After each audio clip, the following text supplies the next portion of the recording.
Find the plan that goes with your flow. Get unlimited local talk, text, and data at the most affordable rate with Unlimited Flow Postpaid, only at Docomo Pacific. Try Wendy's deliciously indulgent mushroom bacon cheeseburger made with juicy beef, crispy applewood smoked bacon, savory roasted mushrooms, Munster cheese, and a creamy garlic spread, all in a soft toasted bun. Make it a combo and try it in a double or triple. Wendy's, good done right. Beat the heat and indulge in fruity cold smoothies at Cold Stone Creamery today. And if you're looking for a healthier alternative, they've got an acai bowl packed with fruits for a refreshing holiday from the hot sun and whatever is stressing you out. Take the family, treat your friends, or hog it all to yourself. Cold Stone Creamery, the ultimate ice cream experience. Kandit News is brought to you by 76 Circle K Guam.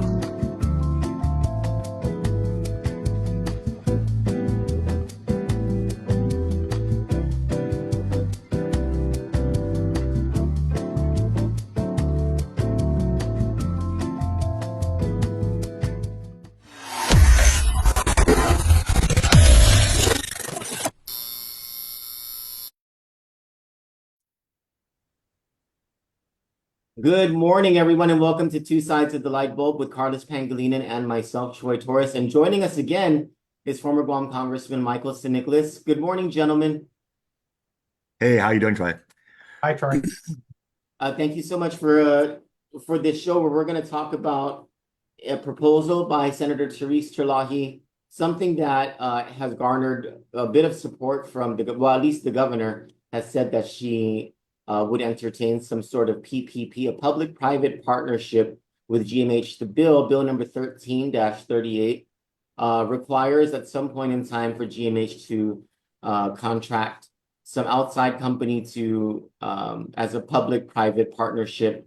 It starts off with the establishment of a committee filled with different people to come up with the RFP and the scope and all that for the PPP. I'm going to be not so participatory in this conversation because I don't know finance stuff, but this is the value of Carlos and Mike. Mike, of course, has been a financial person since his days working as an investment manager over at the Bank of Guam.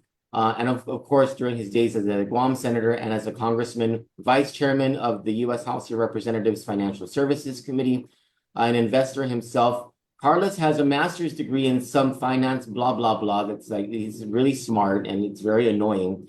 And he also has a lot of experience in the financial side of Guam Memorial Hospital and at the Department of Public Health and Social Services as the head of the Medicaid and the public welfare programs over there. So significant knowledge about medical financials. And so you guys, you take the conversation from here. Carlos, why don't you start with your initial thoughts on this proposal by Senator Therese Terlaje? I think it's a great start. I did read the bill. This isn't the very first time that a senator has ever tried to, endeavor to try to engage legislation regarding public-private partnerships. I think before Therese, there was also Senator Dennis Rodriguez. When I was working for BJ Cruz, we introduced legislation. It was a lot more comprehensive. It wasn't just for one particular project, but this has been going on for like maybe perhaps since the late 80s, mostly of the utilities.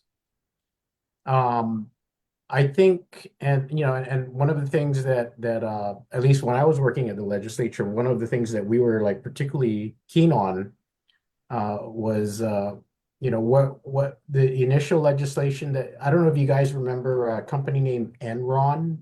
Yes, GPA's PPP for the Cabras power plants, right? It was the very first public-private partnership project. and it was with GPA. It was later taken over by a different company. I think it was called Temu. It was during the Gutierrez administration. But one of the things that BJ Cruz did is we studied where we were looking, we were looking at that law that allowed that partnership. And one of the things that we learned was that it was patterned after a law in the Philippines, almost word for word. It's called a build, operate, and transfer contract. Whereas, Build, own, operate, transfer. yeah, Build, own, boot. well, I remember. there's variations of it. There's build, operate, transfer. There's build, operate, own, or whatever, and You know, guys are such nerds, by the way. Just and then uh, and then at some point, I think it kind of morphed into lease backs, Hmm. which kind of became a dirty word because you had like one of the most ridiculous contracts with certain high schools. So I won't mention which, but the first Guam public-private partnership was enacted through law, patterned or literally copied from the Philippines. And that's not necessarily, I don't think that's necessarily a bad thing. But one of the things that in studying this issue, we actually even went there and talked to the very office that handles those things in the Philippines. And we met with I think they have their own version of GITA. It's called National Economic Development Authority. And then within that ministry, there's an office called PPP office, Public-Private Partnership Office. And they're the ones that do all sorts of do the legwork in putting together bidding it out and contracting out. And one of the things that we learn, the reason, what people should try to understand about public-private partnerships is that at the end of the day, it's a financing mechanism to do things. can you explain that? So, let's say you wanted to build a house. What does a person normally do on Guam if they wanted to build or buy a home? You go to the bank You go to the bank. Why do you go to the bank? because you don't have money. Yeah, because you don't have all the money to do that right away. So you have to borrow, right? You have to borrow. The Philippines and a lot of Asian countries do this. They do public-private partnerships for a very long-standing reason. And that's because unlike most American communities, and Mike would know this even more than probably I would, you have access to capital, right? Through the bond market. Okay. And what's the cost of a bond is usually measured in terms of the interest rate that you pay on it. The payments. And that is usually for public infrastructure projects. That's usually in any typical American community, that is usually the way to go. That's the cheapest way of doing something. You actually float a bond if your city or your county or your state does not have the resources to build that big old convention center, you float a bond. And a lot of times, the most common types of public-private partnerships are the ones in which there's some kind of revenue stream that comes in. That's why you see it most common with utilities like power distribution, power plants, water distribution, it's tied to rates, some kind of rate that's paid by some a base of consumers. Also toll booths, for instance. So you have freeways and then you have a toll booth, and that toll booth is what helps to pay over time all that money that was borrowed to the bond market. Okay. Philippines developed one of the, in my opinion, probably one of the best PPP laws because it had no choice. It didn't have access to all, the U.S. capital market. It couldn't just go and float a U.S. bond, like state of California or the Orange County or King County in Washington State. They didn't have access, so they had to be creative and they had to work with. So if you can't get your money that way, if you couldn't get it from the international fund or whatever from another country, you work with the private sector. You work with people who have the resources to do it. So it could be these major construction companies, it could be power companies and so forth. So they had to develop the mechanism to do that properly, which is what in my opinion, they did it. They developed their laws and their processes to do this way more formally than any most American community, because unlike American communities, they just went in and got the bond, and then they just they would RFP out the work, the actual construction and stuff like that. And so every time a politician or Guam wants to, because they usually it's the kind of thing where, well, we can't borrow, or I don't got the support to push a big bond bill. Then there's this nice cute thing called public-private partnership. Let's just write a law, find a private sector, bid it out, find a private sector entity. They'll dole out the money, right? To, for example, build a new hospital. There's a couple things though that I think, particularly with this bill, what you have to take into consideration, right? As with any project, what is it going to take to entice someone to put their money in this? Also, number one, what exactly are you asking for? Because this bill asks the private partner to manage GMH operations.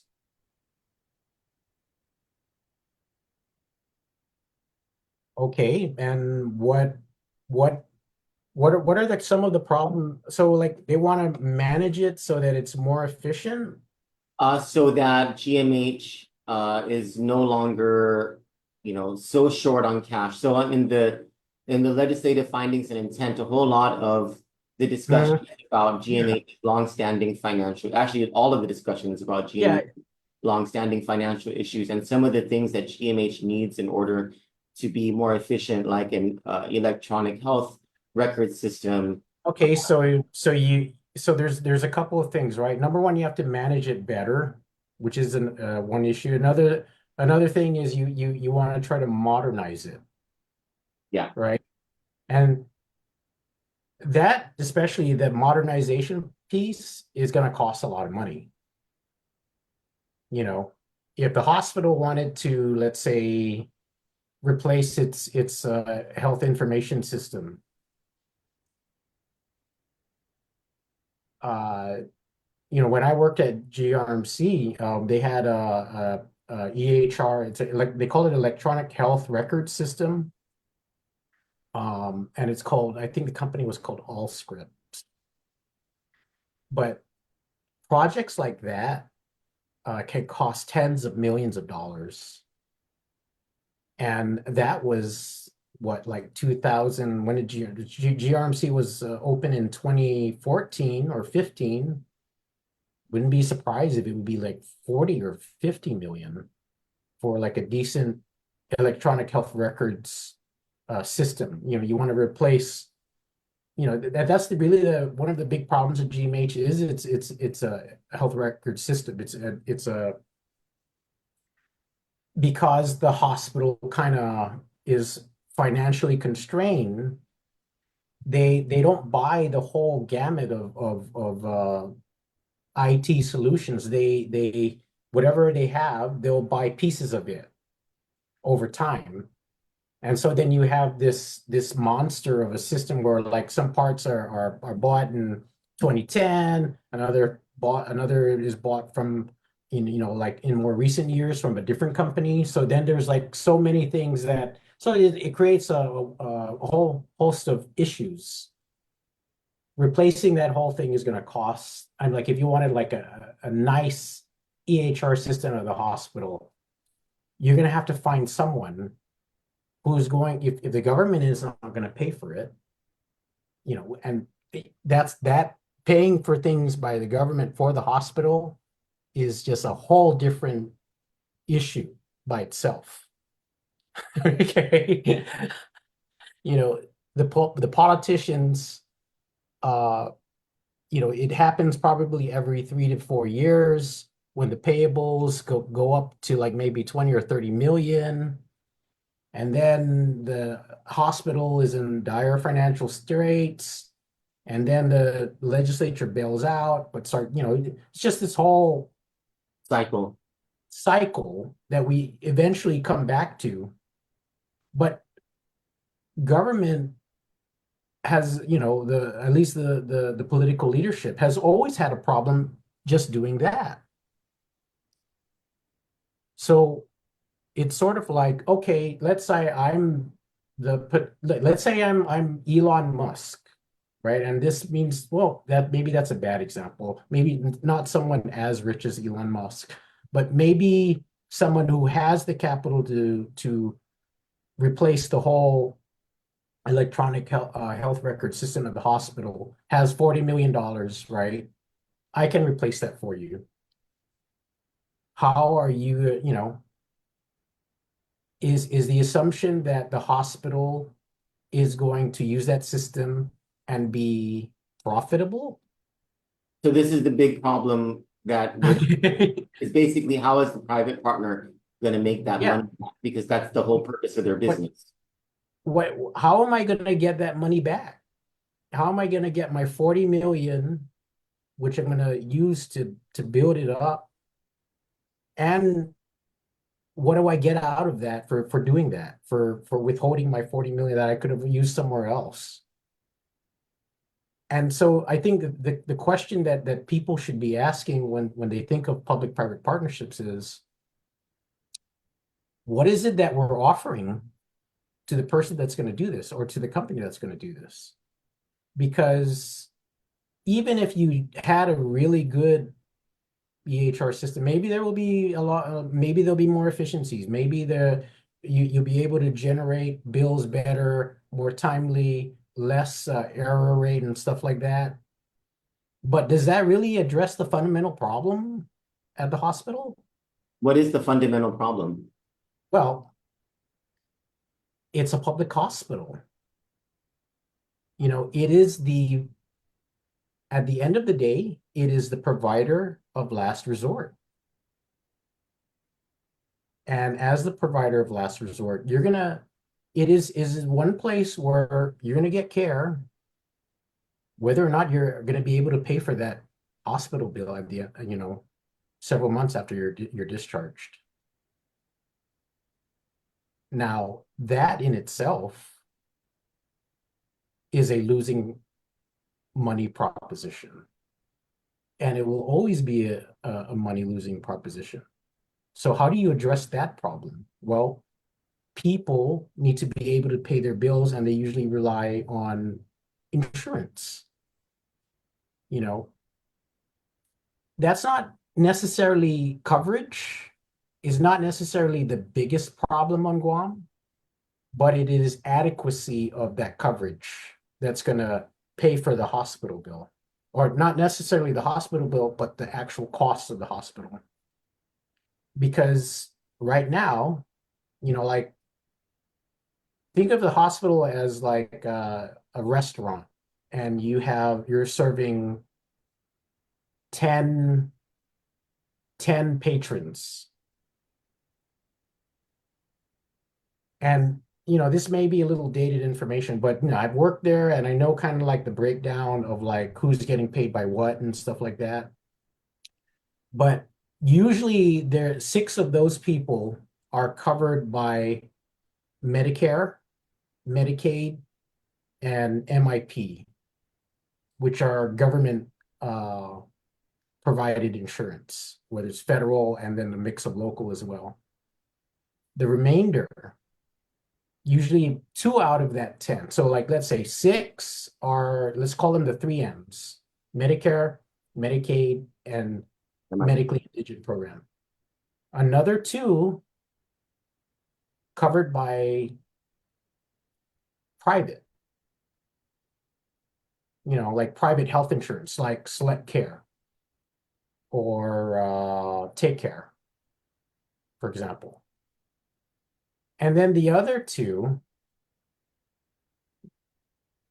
usually don't have anything at all.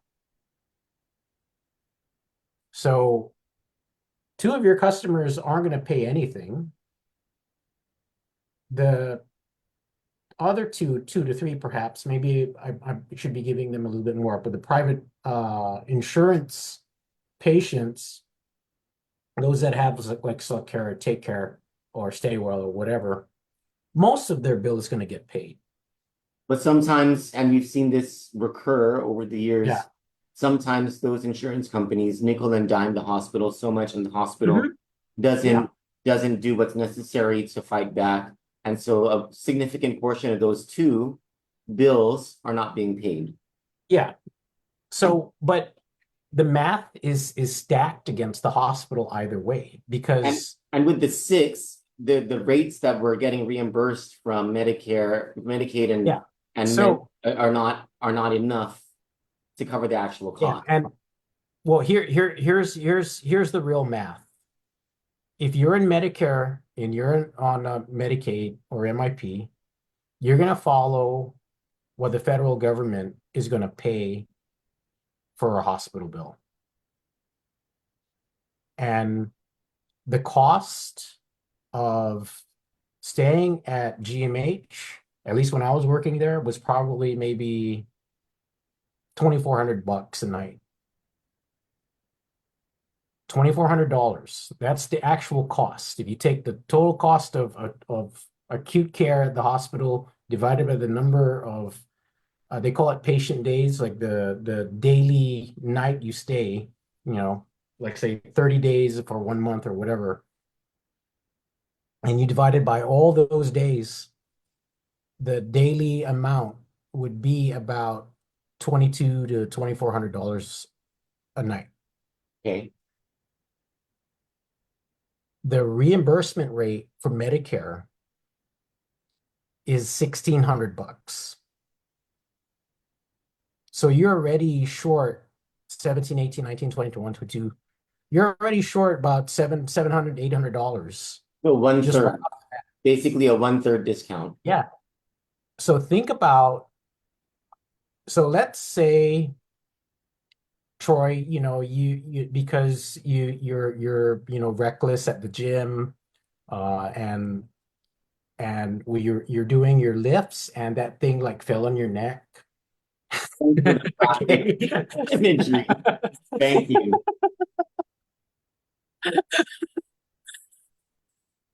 And you were there for 10 days.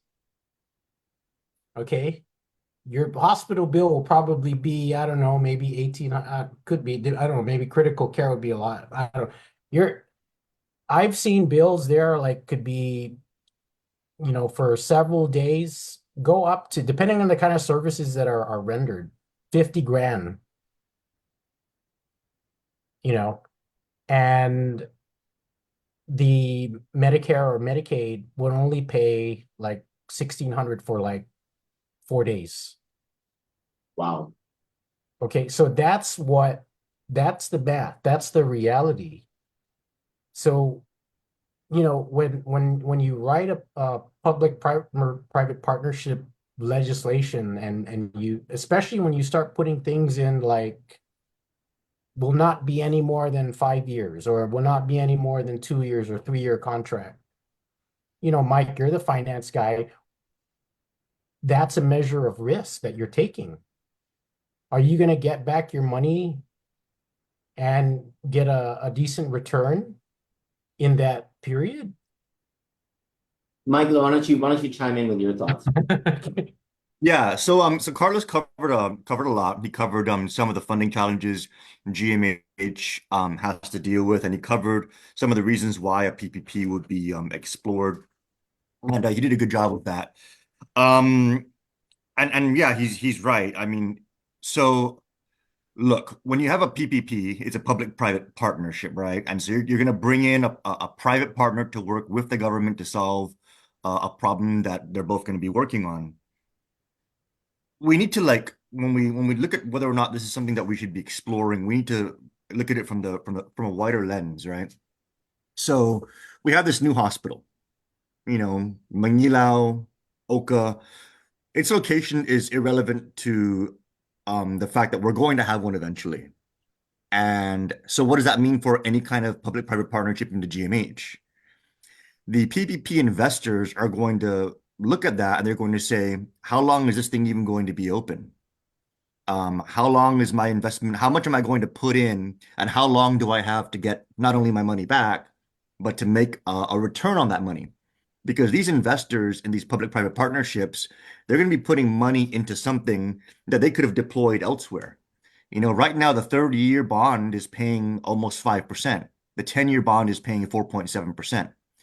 So assuming that GMH has a useful life or an extended life, they push the lifespan out to 10 years.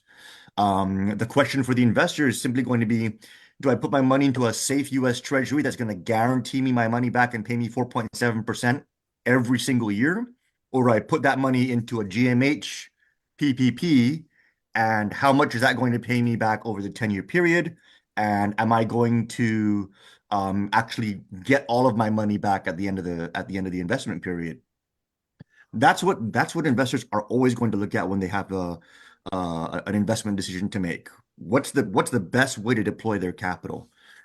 So, when we introduce legislation like this, it looks like a policy approach. It looks like, okay, we're going to bring all these people to the table and we're going to create this avenue for GMH to get help. But let's really, understand what we're talking about here. We don't invest enough money as it is as a government into GMH. Are we expecting a PPP to make up for that shortfall? And if we're expecting the PPP to make up for that shortfall, then how is the investor going to make any money in the relationship? And so at the end of the day, if the government of Guam is hoping to sucker some investors in, make them invest some money and come out losers at the end of the day, and oh, but look, we got GMH to, get some help over these years, we create reputational damage for our territory. No one's going to ever want to do a PPP with us in the future ever again. There's so many inherent risks to this not working the way it should work. Can And we so can we when can we talk about the inverse of that? You said, because you just, sorry to interrupt you, but you just said something significant. You said the government of Guam is gonna sucker some investor. What if the inverse is correct, that because your more reputable investors wouldn't go for something like this, that we do get bids or offers from less reputable, less credible investors who end up suckering the government of Guam? So the government of Guam it would be hard for the government to get suckered by the person putting in the money. But the way the government can get suckered is, GMH as an operation, and Carlos knows this, has a lot of cost centers, a lot of operating divisions that lose money. It does have a few that make money. Like The maternity, PPP right? folks, yeah, the PPP folks are going to want to come in there and go where the money's being made or go where they can make money. It's much harder for them to turn a money losing division into a money making one than it is for them to go in there and just go into the money making one and take what's being made there and maybe make a little bit more. And so the way the government can get screwed in this transaction is the few profit centers that are actually there, bringing in revenue, could become privatized, and they could become profit centers for the private partner, leaving the government with more of the cost centers and the private partner just taking the gravy, and so and realistically speaking, because the government is not the best evaluator of return on investment, it's more likely to get screwed by the transaction, because it's going to give away all the shiny parts, Yeah, and be stuck with all the losing parts. yeah, guess what GMH used to provide as a service. Are you talking about dialysis? Yeah. Dialysis used to be a huge profit center for GMH. And then all of a sudden, I don't know why. Maybe you know why, Carlos, it stopped, but But they stopped no, outsourcing it. And they now, the reason why that it stopped is because some certain individuals in the medical community said that the hospital was losing money on But that wasn't true. it. It wasn't true. Dialysis was a moneymaker for GMH. profit center, yeah. Yeah. And it was too So, costly.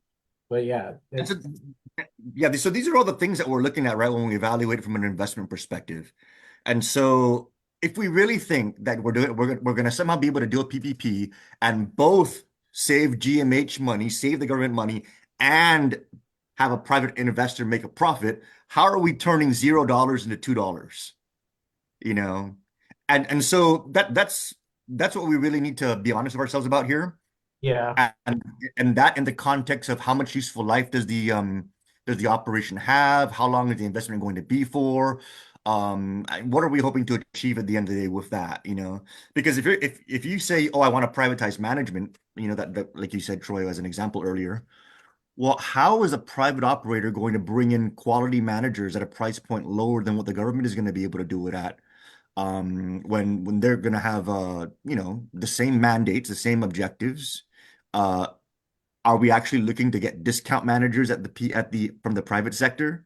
I can tell you right now, a private hospital manager costs a whole lot more than a government hospital manager. I wouldn't be able to imagine us But being able to recruit away from Kaiser Permanente, well, the administrator from there for a rate lower than what we pay a hospital administrator on Guam. I mean, I can think of like a bunch of different things that I would do if like some of the conditions that I could imagine that would be in place to make perhaps a hospital at least somewhat revenue generating, or at least net at least cover its costs. Go after people that don't pay is one of them. A lot of things that you would not expect a government to do would have to be done. And I mean, don't get me wrong. I love the And concept. even then, right? Even then, Carlos, though, it sounds like, okay, yeah, of course, go after non-payers, and people who are listening might be like, yeah, of course, go do that. Look at the economy on Guam. If the people aren't paying, it's because they can't pay. Yeah. So even if a private entity goes after the non-payer, they're still not going to collect anything. Which it goes to the bigger issues, right? We can't, if you're a leader and if you're a political leader and you're the one that's proffering this idea, you cannot ignore you cannot run on the assumption that this is all I need to do to solve Right. this problem. You still have to deal with the uninsured and underinsured. You still have to deal with the fact that we're on an island in the middle of nowhere, and you're just scrambling to get physicians to work there. There are all these challenges that bring the cost of providing care on Guam really high compared to a lot of different places. Right. So this law or this legislation needs to think a lot bigger, is what I'm saying. It has to think a lot bigger and a lot in terms of numbers that are bigger, in terms of what can we do to entice someone to really take a risk, on building a new hospital or operating a new hospital. and being able to reward them for taking that risk, you know. So longer terms, longer period, addressing the coverage issue, you know, better coverage on Guam. Those are those you're not going to get that from the developer or the private sector investor. What if there was some kind of guarantee? What if the government of Guam provided a guarantee like Guam Memorial Hospital will receive 0.1 points of the 5 points of the BPT as a steady revenue source, something, you know, just as an example. Yeah, subsidy, definitely. But this has been brought up even when Mike was a senator at the legislature. Would you be willing to do that? Because even if you allocate the gross receipts tax just for the hospital, you're going to have to pull it away from somewhere else. That's the issue of political will. Exactly. That's why I keep stressing, you know, the PPP legislation is not going to be the panacea for fixing this all. You know, you're still going to have this issue with adequately funding a public hospital that allows people to go there regardless of their ability to pay. You know, so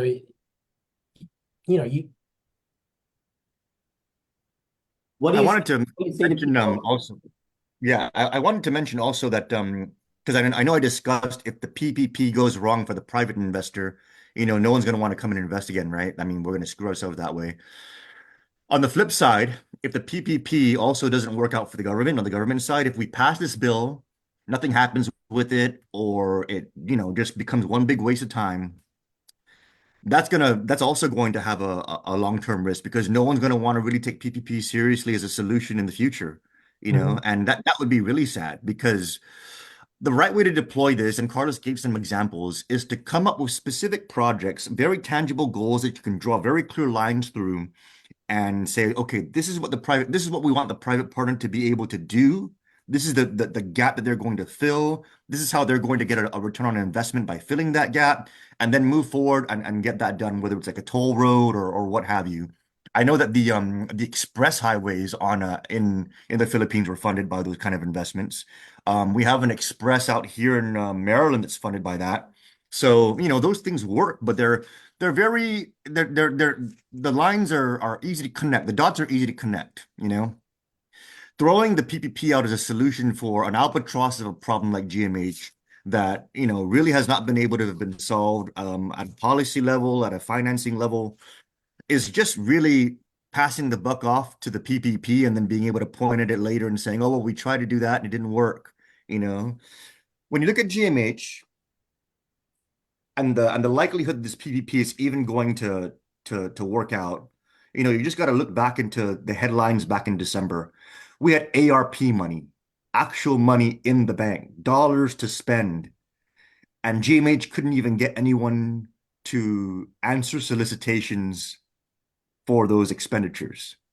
You know, so already private companies on a strictly contractual basis are like not wanting to take money that's sitting there. It's How much more disinterested are because we? of the risk. Is it? Yeah, how much more to expect a private company to put their own money in and create a solution? So, I mean, I think that the intentions are, you know, the intentions are good.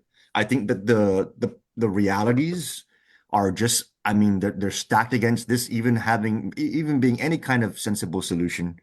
Um, we need to look at the GMH circumstance and determine how to resolve keeping it operable at a acceptable level through the duration of building the new hospital, and then after that duration is over, figuring out, you know, what to do from there with the asset. Or do you mothball it? Do you convert it into a veterans hospital? Do you convert it into an elder care facility?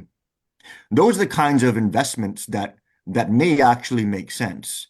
but it wouldn't be a public-private partnership to necessarily um, fill in gaps at GMH that, service gaps. It'll probably be a type of private investment relationship where a private investor can come in, agree to put up X amount of dollars to fill subsidy shortfalls, and in the end, at the end of the period, they get the asset. They get the asset and a license to operate an elder care facility, or they get the asset and a license to operate, a veterans hospital that has a tax credit attached to it, so they become the premier veterans hospital destination, something like that. That is something that can work where private dollars can come in because they have a goal, right? Like, okay, if the shortfall of GMH is, $20 million a year, and they're anticipating that they're going to need to keep that operation running for 7 years. If I fund that at 140 million and I get the facility and I get the property and I get the license to operate, then I can also invest another 900 million on top of that, and then have an operation that I know I can run and make a return on investment from. That's something that can work. Um, and that would be a form of public-private partnership that would be more of a subsidy for like a pre-sale almost, or an option to purchase, you know. But to try and just kind of broad stroke a PPP and open up the door. I mean, gosh, something like that I just mentioned could very much work. It would not work if you had a PPP where you're entertaining somebody taking over maternity and somebody doing something else, and then another investor who would have done that bigger picture solution that I mentioned, stepping back and saying, "You guys are carving up the chicken, and I cannot bake this thing," you know. So yeah, I think that everything needs to be evaluated with the greater vision in mind, looking at the timelines, looking at the objective, and putting it all together to make it so that it makes sense as a policy proposal, rather than just something that is almost a rehash or um a reanimation of a PPP concept that really has come and gone in terms of timeliness, given the GMH horizon and how much, useful life, how little useful life is left in the operation with the new facility, something that everyone's looking forward to. There's an arguably general sense in the community uh, that we're going to build this new hospital or this new medical campus, and do we really want the same, type of management, locally engineered management on a government level to be in charge of this brand new facility? Issues of maintenance, the same financial situation, the ability to manage the medical staff and the nursing staff and the administrative staff and all of that stuff, right? And the general sense in the community, arguably, is that the private sector would be much better at handling something like that. And I'm assuming that this is really the crux of this push by Senator Terlaje, is to allay that concern from the community. So can you guys talk about, what do you say to people who have that mindset? And can you talk about it while I go and pee? I really need to pee. You guys talk among yourselves. Well, will always be, I guess, uh, a private entity is driven by the profit motive, right? So as a consequence of that, management does things to run more efficiently, to contain costs, and stuff like that. But working at the hospital, I always thought that government of Guam style procurement didn't really help the hospital very much. And that's most certainly something that I think, if you were able to move the way a private company would, you wouldn't have those kinds of constraints. But, that may not necessarily be the people that you're working with. It's just the system that you're using. Now, managers, of course, better managers usually manage better, and you'd have better results. If we're saying that a private partner is going to run the hospital, manage it, are we going to take away the constraint of using the government of Guam procurement law as the mechanism to procure things by the hospital, which we are right now? I could imagine a lot of people being quite against that, at least within the bureaucracy and even amongst legislators. So, that's the thing. I mean, what are you willing to give up to get, right? If you want the hospital to run like a private business, what is the trade-off to that? Right? Well, it most certainly should not be procuring things or acquiring things through an antiquated procurement system.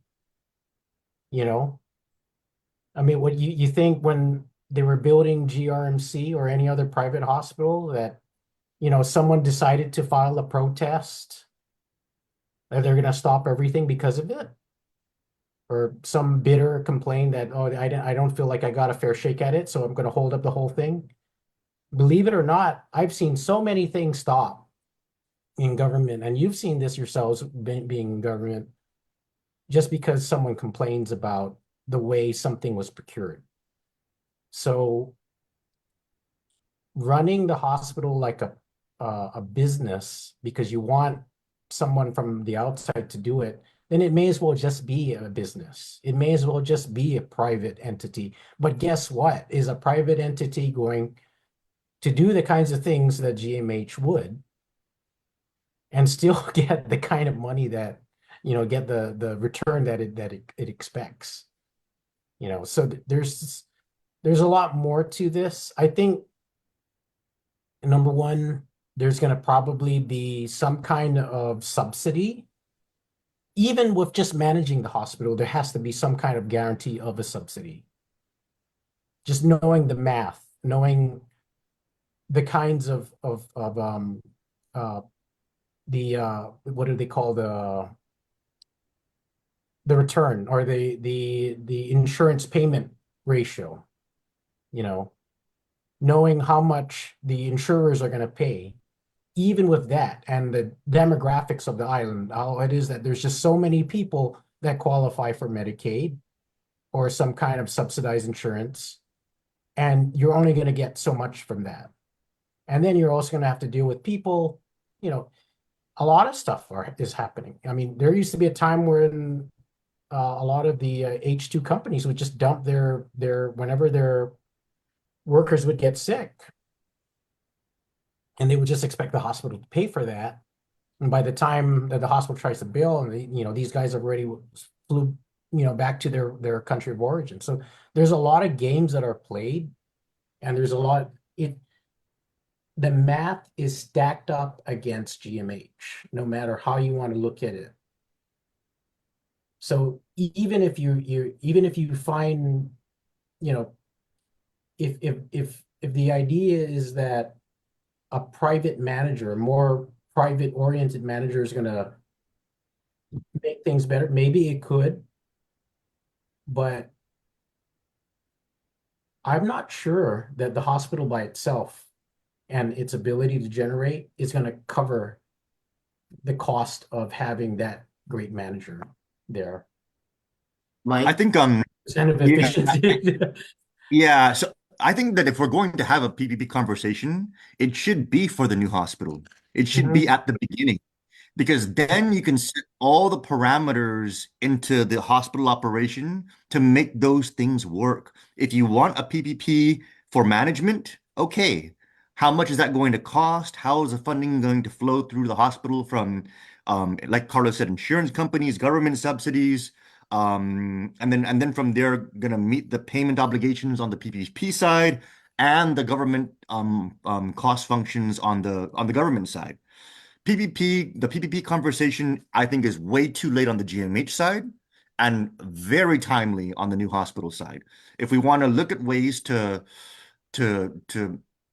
engage that private capacity, that's how we should do it, and that's when we should do it. I mean, if the public is concerned about a repeat of the management practices that led to GMH's current state of affairs over so many decades, then the PPP conversation, the public-private partnership conversation, should be happening now for the new hospital. And then let's look at all the different ways that we can tag that in.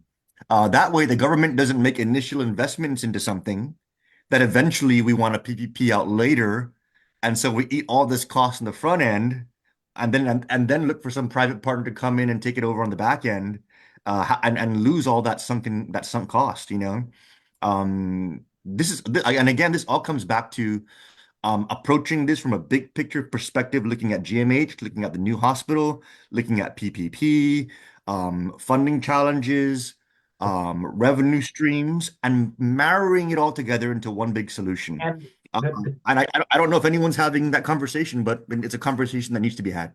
the PPP gives an opportunity to be creative. Right.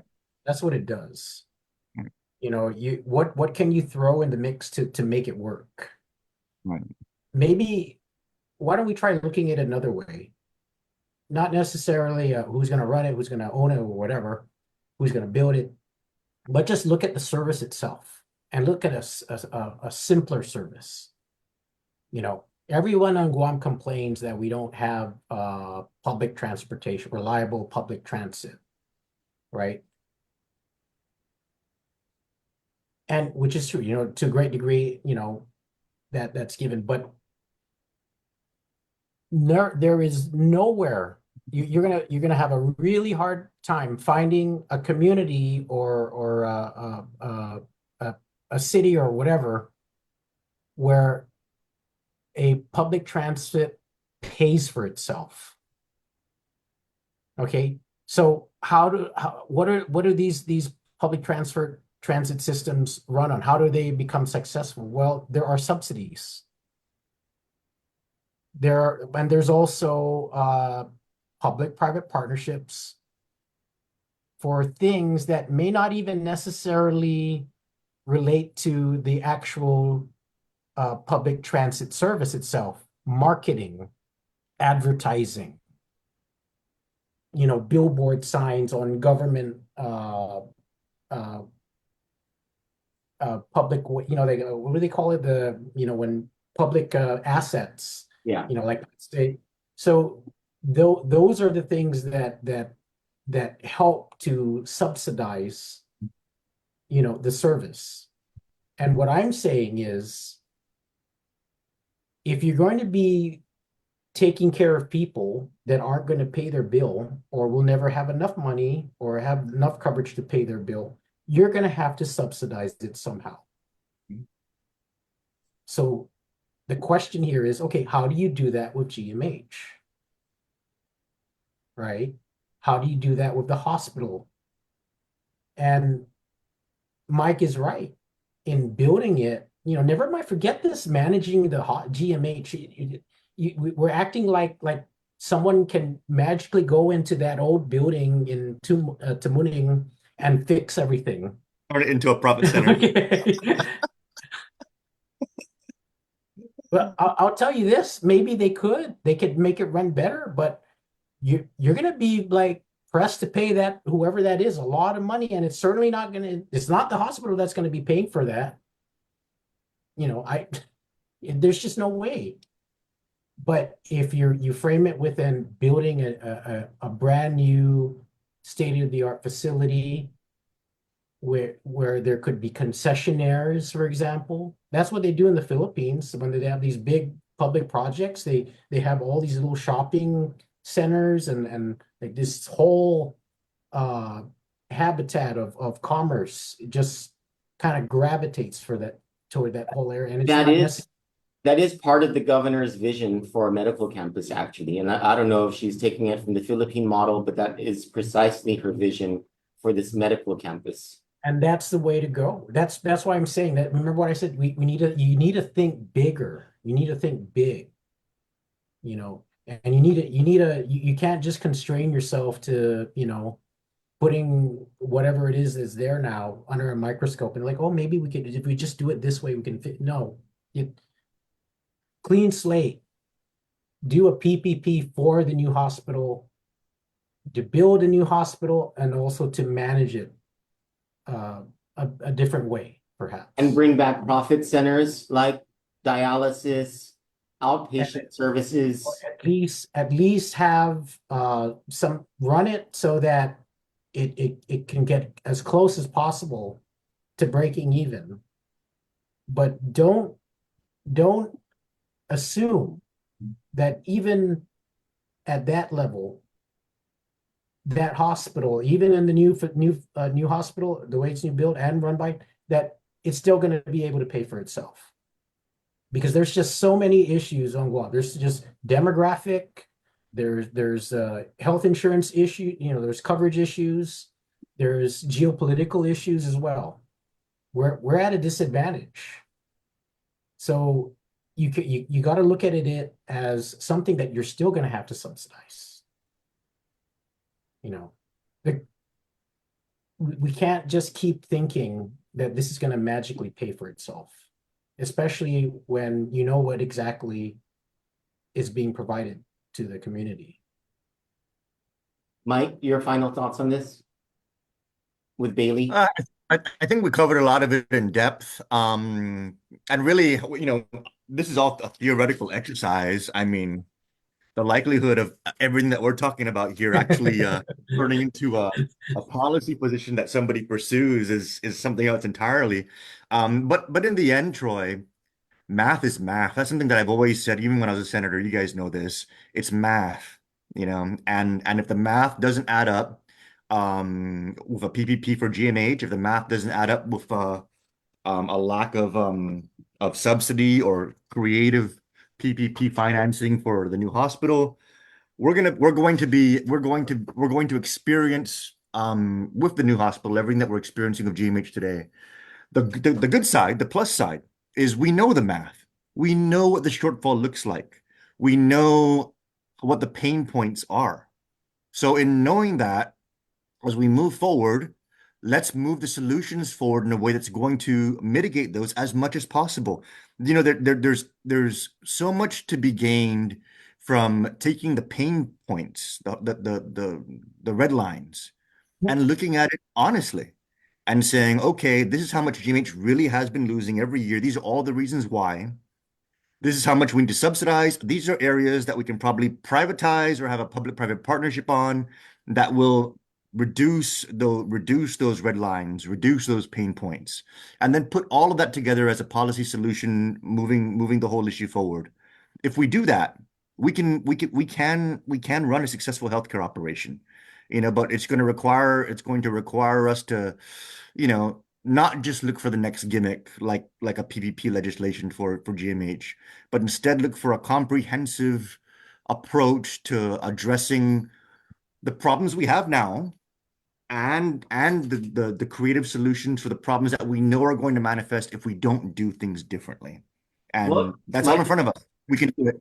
you have a significant advantage in this conversation and having this conversation with the powers who are, because your former running mate, Sabrina Salas Matanani, is now in charge of the Legislative Health Committee. So Sabrina's probably going to watch this. Why don't you speak directly to her right now in this recording? Well, for for Senator Sabrina Salas Matanani, things are going to need to happen sequentially. The first hurdle that needs to be cleared is finally getting this new hospital, getting that settled. I mean, getting just to a location has been such an ordeal, and that absolutely needs to happen. And then from there, I think that the immediate next step would be to figure out how we're going to keep GMH operable at an acceptable level for the duration that it needs to as we build this new hospital. So once the location is settled, you got to shift lenses and say, okay, how do we keep this thing going in a way that's going to fill the gap as we build that new thing. And then once you figure that out, and I think that the idea of some kind of pre-sale arrangement or some bringing in an investor to pump in the necessary capital to make up for the shortfall over the duration of the remaining years. And then they get the asset, and then they have a use plan for that asset that the government agrees to as well. And then further incentivizes with QCs or tax credits, or even just an exclusive use license. We can get creative there. But then once that's resolved and we have the funding going in for keeping the GMH hospital operating while the new hospital is being built, shift lenses back again and begin talking about what we were talking about in terms of, okay, how do we take all of these pain points that we've realized over these years and not make it happen in this new hospital? What do we need to pass to authorize the public-private partnerships to be able to fill certain gaps that we believe would be better filled with private leadership or private investment? What price points do we need to put on everything from the jump, so that we're not saying, okay, we need to come back and raise rates for this or raise rates for that? How do you put those rate structures in at the onset and give them the flexibility to adjust as needed, but via inflation or what have you?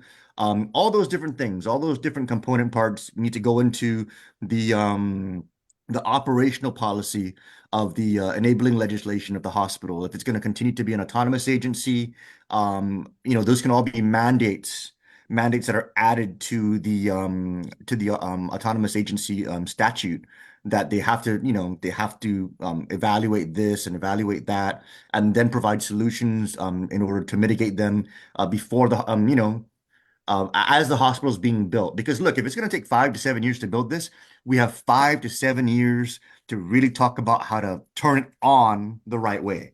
And so that's a decent amount of time. And so the whole thing needs to happen in phases. And I'm when I ran with Bree, feels like a lifetime ago, we had these conversations. So she's very familiar with the path forward for a sound healthcare system. I'm incredibly proud of her taking on the healthcare chair role. Really, I mean, you guys were politically experienced. That is absolutely the hot potato. Yeah. And You got the worst freshman coming in, committee politically. and she came in and she picked up that hot potato, and so that's Bree. Her heart's always in the right place, and she's not afraid of hard work and a challenge. So I'm very confident that the path forward on healthcare policy with her at the helm is going to be a positive one.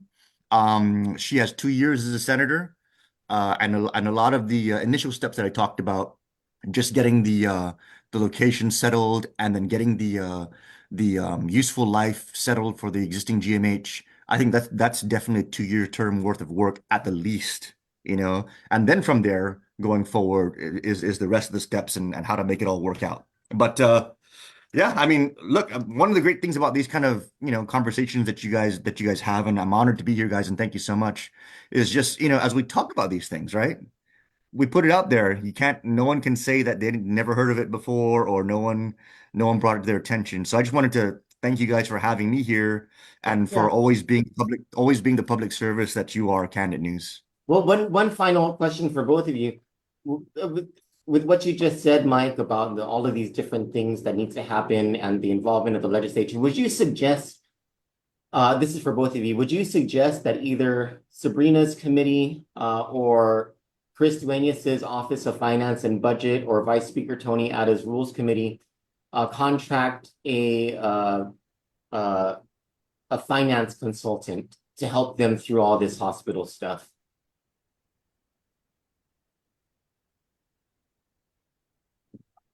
Finance is very it's complex. And one of the things that me and Carlos we always laugh about, and I'm putting my nerd hat back on, but You never took it off. is is that a lot of people don't know the difference between accounting and finance, right? Carlos's specialty is in accounting. I have a background in finance, and in a nutshell, right, accounting is being able to track and pretty much account for how money flows. let me finance give is figuring out how to get the money flowing. let me give you Yeah, a go ahead. really good example. So so Mike has like $400 million, and he decides, in his infinite wisdom, he decides that he wants to build this $400 billion hotel in the middle of the Mojave Desert. There's no water, nothing. It will always it still costs 400 million, right? The accountant will tell you that the value of that is 400 million. The finance person will tell you it's worth nothing. The finance person will only measure the value of something in terms of what is going to be, what is going to be returned. What are the future payments from the project? But we're actually both finance people. I can't stand accounting. I've never liked accounting. I didn't do all that great in accounting classes either, especially tax. But But back to the question, would you suggest that someone in the legislature temporarily, just for this issue, contract a finance consultant to help them with this stuff? You know, I go ahead, Carlos. Go ahead. the legislature will never spend as much as it should for that type of service. So the answer is yes, it should. And whether it's OSB or the health committee, the health committee. You just have to hire good staff, smart people, and be willing to pay, commensurate to the skill. It's the same thing with consultants as well. I mean, let me tell you something. Guam is like the heaven for consultants, because we think we're a small island, and we don't have the skill set and stuff like that. So we always want to bring in someone. There are people out there in the universe that can do great consultant work, but even working in the private sector, even working for large organizations, I can tell you that there's a lot of crummy ones, a lot of people that are just going to gyp you. They're going to tell you they're going to say all the things you want to hear, and you're going to give them their money, and you're not going to get it. Oh, consultants are among the most charming people, most FOF charming people that you'll meet here on the island. There is one consultant that the government of Guam had for years who, I'll tell you this from my direct experience working in the governor's office, was worth their weight in gold in terms of how much federal support they were able to bring into Guam over the decades. And that was Matrix Design Group. And my understanding is that the government of Guam no longer has them as the chief consultant through GITA, which is surprising. I don't know who took over that contract, but that's a big loss to the government. That might be something for the legislature to consider, is maybe bringing on Matrix, or like you said, Carlos, just hiring someone from the finance world, just specifically on this project, this program.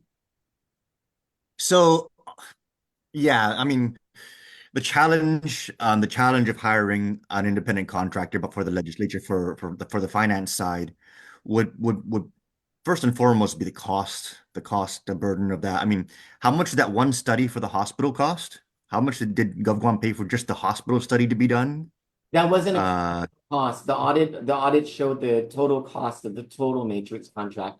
So whatever that amount was that was going around in the media was not specific to that study. I don't think there was a carved out cost for that. But that even notwithstanding, though, that whatever that Matrix contract was, it certainly wasn't for the finances of the government of Guam. It was still a much more narrow scope. Yes. And it was still a very big dollar sum that the legislature would not be able to afford.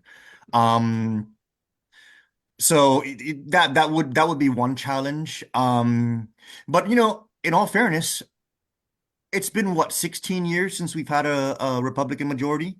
Senator Chairman Duenas, Chairman Tony Ada that you mentioned, they're seasoned lawmakers, so they've been around the track, and they've seen what works and what doesn't. They've been in a minority and seen, or would have had the opportunity to see and to interpret things that they felt or they believe may have been done less than ideally and maybe could have been done better.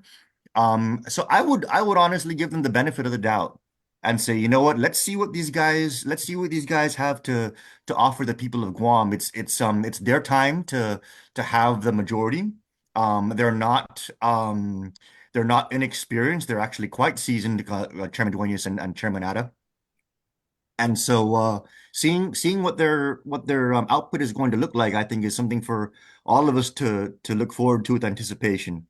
Because it's going to go one of two ways. It's either going to be a a rehash of the same things of just a different person in the chair, or it's going to be a different approach and a different perspective that is going to maybe be the change or the reconfiguration that everything needs to start working right.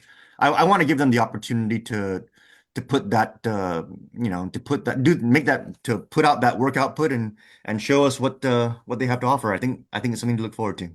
Gentlemen, this has been a great conversation. Carlos, looking skinnier than ever, bitch. You look radiant, Troy. Yeah. I'm gonna tell everyone you're on drugs. I was thinking to myself when I was on this, I was like, I look like the oldest one on the. I gotta dye this. I think it's time to No, you dye. just fix your lighting. My Like, lighting? yeah, just try like regular incandescent. Incandescent, never fluorescent. Yeah, never fluorescent. Never ever fluorescent. Go for the reds. And then I look at it, and then everyone like, all the trolls will be like, "Oh, what's Nicolas on now?" or something like that. Whatever. No, it gets rid of the wrinkles. Oh gosh, I don't know about that. All right, nerds, thank you so much. This has been our fourth episode or fifth, I can't remember. I think it's like fifth or sixth. It's our fifth or sixth. Oh, okay, there you go. Of Two Sides of the Light Bulb, Carlos Pangelinan and myself, Troy Torres, joining us as our guest in virtual studio, former Guam Congressman Nicolas. You all have a wonderful day and God bless you.